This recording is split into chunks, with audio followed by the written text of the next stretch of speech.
Okay, Mike Masato, CEO of Staff Driven Dental and the Dental Road Warrior for episode 64 in the series. So today we're going to continue on where we left off last time on the ultimate valued patient letter. So this is part two in the implementation of this patient policy letter in order to gain better control, stability, sanity in your practice, and also help you greatly increase revenue by taking care of guiding your patients in the right direction and have them play by your rules in your practice. So to summarize, I've gone over several of these policies in this letter in different episodes, and I also touched on a couple of them last time as well. But in all, people have asked me how many. There's about 9 of them that I go over that I found are the most important. You can cut some out, add some. I don't recommend cutting any of them out. The more it's delivered the way I have it, the better it's going to be. But it goes over all the fun things in the like zero balance office policy, no shows and cancellations, lateness, and being on time in the practice, missed appointments. What happens if you miss an appointment? About making it up. Cleanliness, like infection control, like how we do that in our office, and what kind of state we want them to come into the practice in when they're ready to sit in your chair. Insurance coverage, which is always a big one, because we all know that there's not a single patient that walks into your practice with any understanding whatsoever of how insurance works. Now, I'm probably going to do an episode on this if I didn't do so already. I think I did. About, if you look back on my history of episodes here, about how to discuss and the insurance policies of our practice with our patients, because again, coming in, they have you pegged as the bad guy because your lack of participation, or you don't handle their insurance exactly the way they think. So that's a big one to get out of the way right in the beginning. And unfortunately, this is what a lot of patients lead with. Today they're making their whole relationship with your practice about insurance, and that's not a good way to start out. They get that from the first phone call. So you need to go over that right from the beginning, and also especially have a frank conversation with your existing patients when you do this to really make them understand, the evils and horrors of insurance. But that's for another episode. I think I did already. If I look back and didn't do it, I'll do it again. I'll do it for you. This letter also goes over things like referring patients, like how do you refer to our practice? Yes, you can tell them about your policy about referrals. Why talk about referrals on day one? Because believe it or not, that's the actual best time to ask for a new patient, when someone's was new and most excited about being in your practice. The misconception is that a patient has to be there for many, many years, and you have to have done tons of great work on them to have them refer. And then that's not the case. Believe it or not, statistically, the best time to get a new patient is, and when they're new and fresh in their practice, because you know what it's like asking patients for referral, and the patients that have been there for a while will always tell you, yeah, I referred you everybody I know, and I love you, doc. And then you go back and check their file, and you see that they haven't referred you anybody. They think they have. All right. So the thing is, it's kind of like familiarity breeds contempt over time. You want to get them when they're new and fresh and excited in their practice, and they have just a great experience. And you don't have to have done any work on them. They have to just be there and know, wow, the people actually care. They're wonderful. What a great doctor. What a great practice. I actually feel calm and relaxed here. They alleviated my fears about coming to the dentist. Things like that. That's half the battle. All right, so you can get referrals right from that. And again, I've talked about referrals, I'm sure, and having a proactive internal referral system. So day one is a great way of that. But having a policy about how asking or giving referrals to their practice, how it works, and what the incentive is for that, that's a good thing to go over in the beginning right away. Plants the seed.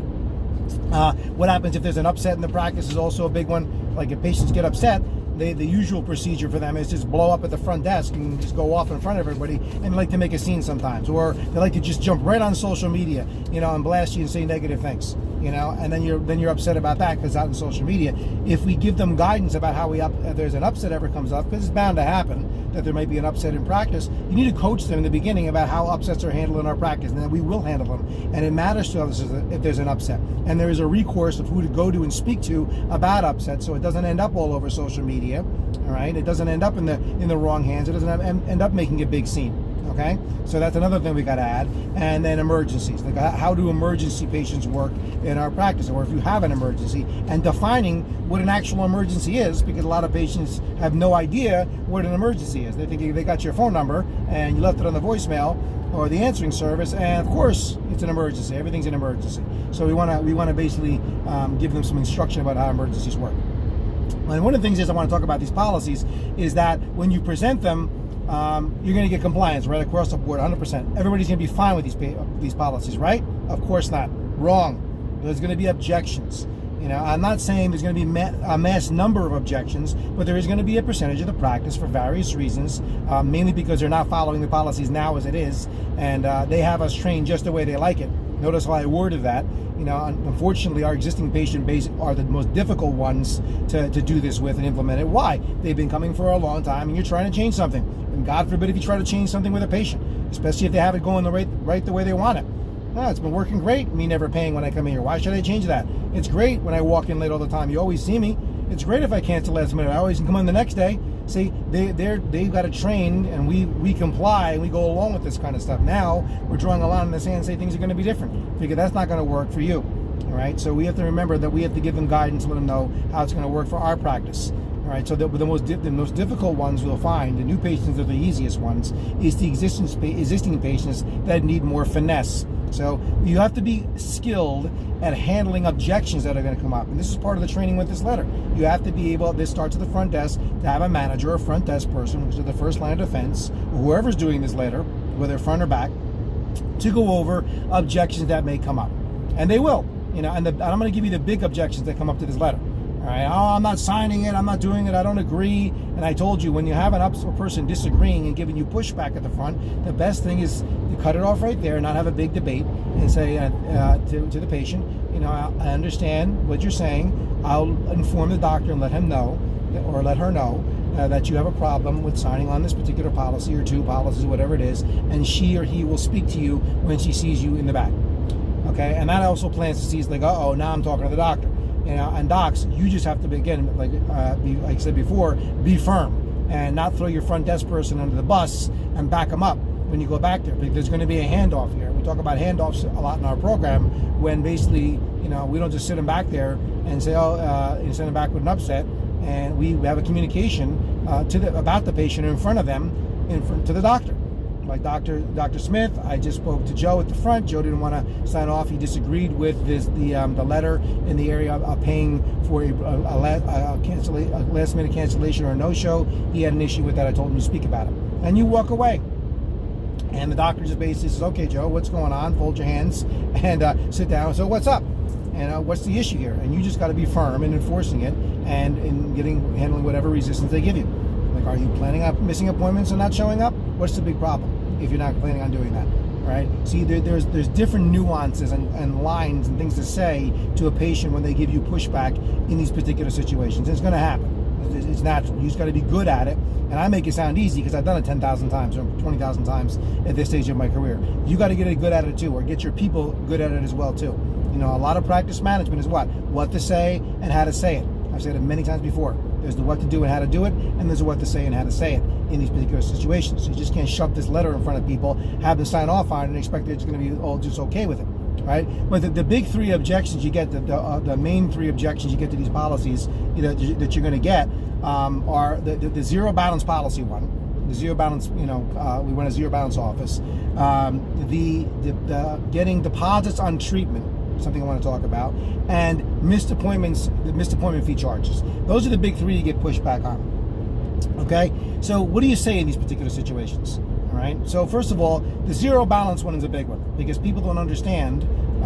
New patients are easy. The existing patient, when we say, look, we've made a change, and that we from now on will become a zero balance practice, which means, and again, go back to earlier episodes, I went over this whole policy about this in full. All right, that there'll be no personal balances in this practice. Every patient must have a personal cash balance of zero at the time of treatment, and then we only bill patients. We only bill insurance companies. We do not bill patients, which is a great line, letting them know that's how it works.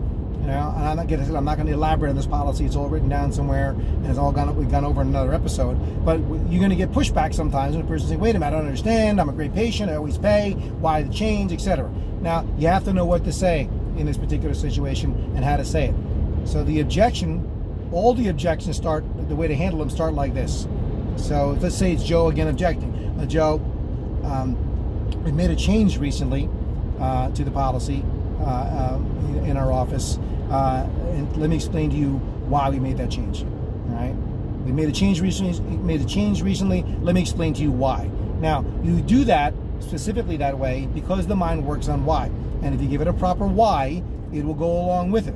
And if we tell Joe, we got tired of your patients lying, thieving, stealing ways, mainly yours, even though you want to say that, don't say that, right? He's not going along with it, okay? Because it's not logical, rational, and makes good sense in his mind. You have to have a good response to handle what he's going to say. So it would go something like this. And you really can't argue with the response if you put it this way. All right? And I'm going to word it in a way that's going to be for Joe's benefit. So how am I going to make it be that having a zero balance is to his benefit?